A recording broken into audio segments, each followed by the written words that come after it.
SC సామాజిక వర్గంలో మాల మాదిగ కమ్యూనిటీలు ఇద్దరూ కలిసి క్రిందటిసారి జగన్కి ఓటేశారు. నేను ఆ మధ్యన చెప్పా, మళ్ళీ ఎంఆర్పిఎస్ ఇంపాక్ట్ రాబోతోంది.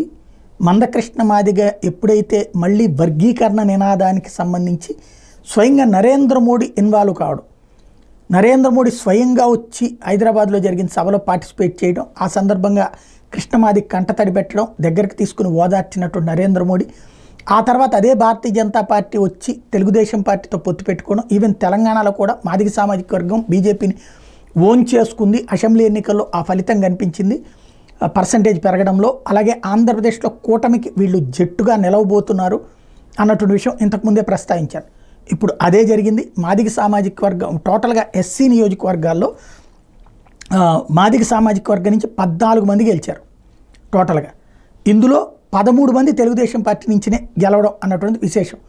వైఎస్ఆర్ కాంగ్రెస్ పార్టీ నుంచి మాదిగ సామాజిక వర్గం నుంచి ఒక్కళ్ళు గెలిచారు. తద్వారా తెలుగుదేశం గతంలో చంద్రబాబు గారు పార్టీ పెట్టిన తర్వాత సాధించినటువంటిది మాదిగలకి రిజర్వేషన్ల హయాంలో అప్పుడు ఎస్సీ సామాజిక వర్గాల్లో మంచి ఫలితాలని సాధించింది తెలుగుదేశం పార్టీ. అంతకుముందు ఎప్పుడు ఎస్సీ సామాజిక వర్గాలు కాంగ్రెస్ ఓన్ బ్యాంక్ అయ్యేది.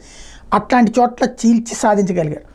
మళ్ళీ ఈ దఫా అయితే అటు మాలా మాదిగ సామాజిక వర్గాలు రెండిట్లలోనూ ఘనమైనటువంటి విజయం తెలుగుదేశం సొంతం చేసుకోవడం ఒక ఎత్తు అయితే, ఇందులో 14లో 13 తెలుగుదేశమే గెలవడం అన్నటువంటిది ఇంపార్టెంట్.